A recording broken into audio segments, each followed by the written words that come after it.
This is a real photo right here of Donald Trump's hand. Donald Trump is deteriorating before our eyes. He's quite literally rotting on the outside and on the inside right now. Now, we previously had press conferences from the White House where they said that the real issue here is chronic venous insufficiency, which they claim is not a serious issue. But Donald Trump has continued this week to show massive deterioration and dementia-like symptoms. I want to share with you earlier this week when Donald Trump asked where President Stubb of Finland was, and he was standing right or sitting right across from him. I mean, quite literally, Stubb was right there. Listen to Donald Trump say, "Where's Stubb? Is President Stubb here?" Stubb is right in front of you, Donald. Dear, play this clip. President Stubb of Finland, and he's somebody that, where are we here? Huh? Where? Oh, you look better than I've ever seen you look.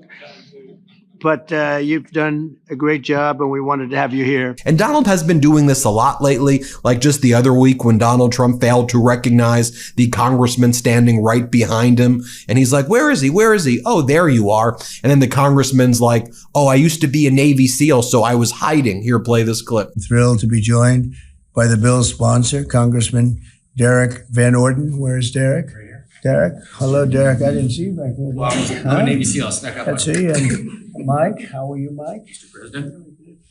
These two gentlemen are terrific. They are working together, and they've been working together, Mike, a long time on this. So I just want to thank you both, and I'll ask you to say a couple of words. And of course, you have Donald Trump zigzagging on the red carpet that he rolled out for Vladimir Putin. Trump could not even walk in a straight line right there. Don't forget that, what was it, 2 weeks ago or so, Donald Trump went to the roof of the White House and started saying he was building nuclear weapons on the roof. Remember that? Here, play this clip. Mr. President, what do you want to build? What are you trying to build? Sir, you approve? You say more missiles? Are you building missiles? What? Come on, Dad. That might be missiles. Did you say missiles? Taking over all of Gaza, sir. Then when Donald Trump was on the roof, let's not forget also that he was also saying that he bought everything here. He pointed around to the White House. This is mine. This is my money, he said. Very bizarre stuff. Play this clip. On the roof, the White House is taking questions, or he was just a few moments ago. Let's listen in, please. Look, he's good, Peter. Are you going to build up there? What does that mean? More ways to spend my money. Can you give us another hint? We'll show you. It's just another way to spend my money for the country. Are you considering a second story? Anything I do is financed by me, so you're not where it's contributed. Just like my salary is contributed, but nobody ever mentions that. Are you going to add another level?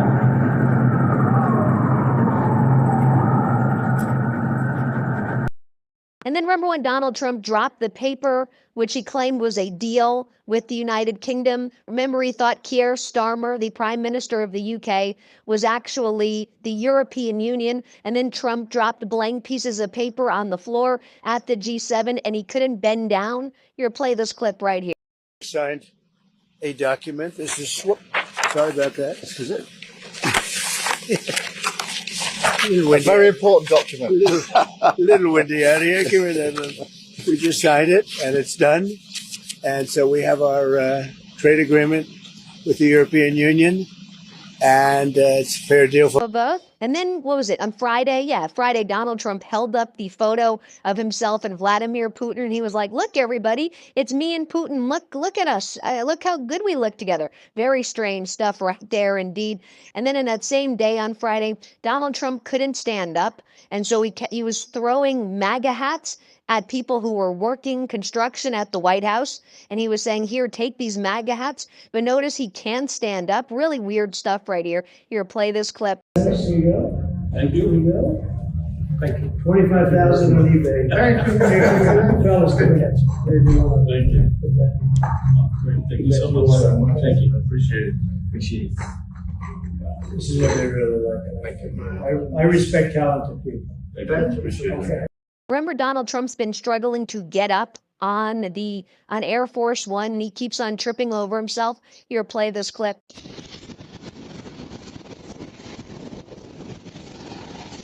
Before Donald Trump went to Alaska, he kept on calling Alaska Russia. Do you remember that? Here, play this clip. And it's embarrassing for me to be up here. You know, I'm going to see Putin. I'm going to Russia on Friday. I don't like being up here talking about how unsafe and how dirty and disgusting this once beautiful capital was. And then earlier this week, Donald Trump, when he was saying that he was going to federalize elections and he was going to stop mail-in ballots because Putin told him to stop mail-in ballots. Remember, Donald Trump said that whenever he would go into a voting booth, people would ask him for a license plate. Play this. A voting booth and you do it the right way and you go to a state that runs it properly. You go in, they even ask me. They asked me for my license plate, for identify. I said, I don't know if I have it. They said, sir, you have to have it. I was very impressed. Actually, and wasn't it? I mean, so Donald Trump wants to shut down the Smithsonian. You get where I'm coming with these receipts? Donald Trump wants to shut down the Smithsonian right now and get rid of basically the African American Museum. But this is what he said about it during the first term. Let me show you. I had the privilege visiting the National Museum of African American History and Culture right here in Washington, D.C. It's a new, beautiful Smithsonian museum that serves as a shining example of African Americans' incredible contributions to our culture, our society, and our history. It also tells of the great struggle for freedom and equality that prevailed against the sins of slavery and the injustice of discrimination. The work and love of the people who helped create such a masterpiece is a testament to the legacy of so many leaders in our honors. Can I remind you as well that during the first term, Donald Trump was rushed to Walter Reed under very mysterious circumstances. And then you had this doctor, who's former President Obama's doctor, was wondering if it was basically mini strokes that were taking place. His inability to say words sometimes worries me tremendously. He is having trouble word finding when he said United States instead of United States. These aren't words. These aren't slips of the tongue. These are words he can't find them. And this is happening over and over again. Comedians joke about it, but it's not a joking matter. I think there is a neurological issue that is not being addressed. And if he had an MRI of his head over there, I would be very pleased because I think he needs it. Is that something that could have happened in the 2-hour time he was there? Yes, it certainly could. And it's the worry that I have is that maybe he's having small strokes. And, we had that once before in the White House when Woodrow Wilson was president. His inability to find words is peculiar and has not been explained. And I think one has to think of it as a possible neurological. Here's the official explanation by Caroline Levitt, so you can see what she said very recently. So you can just hear what she had to say. Here, play. Media have been speculating about bruising on the president's hand and also swelling in the president's legs. So in the effort of transparency, the president wanted me to share a note from his physician with all of you today. In recent weeks, President Trump noted mild swelling in his lower legs. In keeping with routine medical care and out of an abundance of caution, this concern was thoroughly evaluated by the White House medical unit. The president underwent a comprehensive examination, including diagnostic vascular studies. Bilateral lower extremity venous Doppler ultrasounds were performed and revealed chronic venous insufficiency, a benign and common condition, particularly in individuals over the age of 70. Importantly, there was no evidence of deep vein thrombosis or arterial disease. Laboratory testing included a complete blood count, comprehensive metabolic panel, coagulation profile, D-dimer, B-type natriuretic peptide, and cardiac biomarkers. All results were within normal limits. An echocardiogram was also performed and confirmed normal cardiac structure and function. No signs of heart failure, renal impairment, or systemic illness were identified. Additionally, recent photos of the president have shown minor bruising on the back of his hand. This is consistent with minor soft tissue irritation from frequent handshaking and the use of aspirin, which is taken as part of a standard cardiovascular prevention regimen. This is a well-known and benign side effect of aspirin therapy. And the president remains in excellent health, which I think all of you witness on a daily basis here. So the president wanted me to share that note with all of you. I'm happy to take further questions on it. Now, here's the video that we made at the Midas Touch Network to try to highlight whether or not Donald Trump had dementia-like symptoms. Here, play this clip. And my stupid people, when I wanted to refute it, they said, sir, don't dignify it with a rebuttal.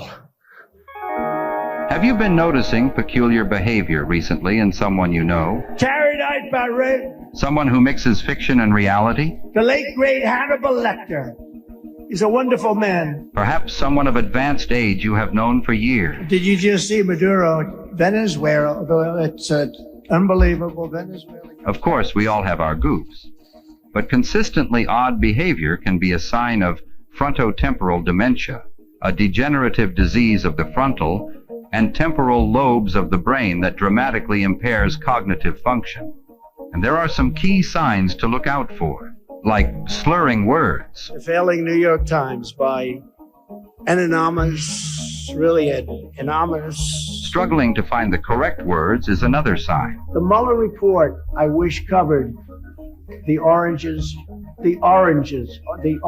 of the investigation. You may also notice someone veering into incoherent ideas, detached from reality. You know what I'd do if there was a shark or you get electrocuted? I'll take electrocution every single time. I'm not getting near the shark. Or an inability to complete simple sentences. Saudi Arabia and Russia will repeat. Other notable symptoms include impaired motor function, such as a wavering limb, and decreased balance, often accompanied by a signature lean or arched stance. If someone you know is demonstrating several or all of these symptoms, they are seriously unwell. As a matter of safety, they must be relieved of critical responsibilities and disqualified from any position of authority. Remember, frontotemporal dementia is a degenerative disease. Cognitive function will never return and will only deteriorate further. Don't ignore the signs.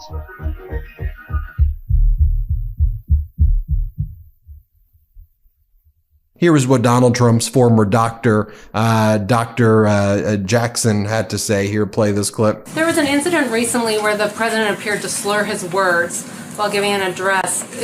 Did you look into what the cause of that might have been at all? I did, yeah. We talked about that, and actually one of my ENT consultants was involved in that. We evaluated him. We checked everything out, and everything was normal. We even went so far as to do an ultrasound of his parotid glands and a few other things, and there was absolutely no clinical findings that would suggest. I think the reason for that was. Yeah, I mean, I'm not really sure that's what the mini strokes were. Definitely not mini strokes, he says. Definitely not mini strokes. And then remember Donald Trump's doctor, Dr. Borstein, or Henry Bornstein, was basically saying that Donald Trump was the person who wrote his own medical reports at the time.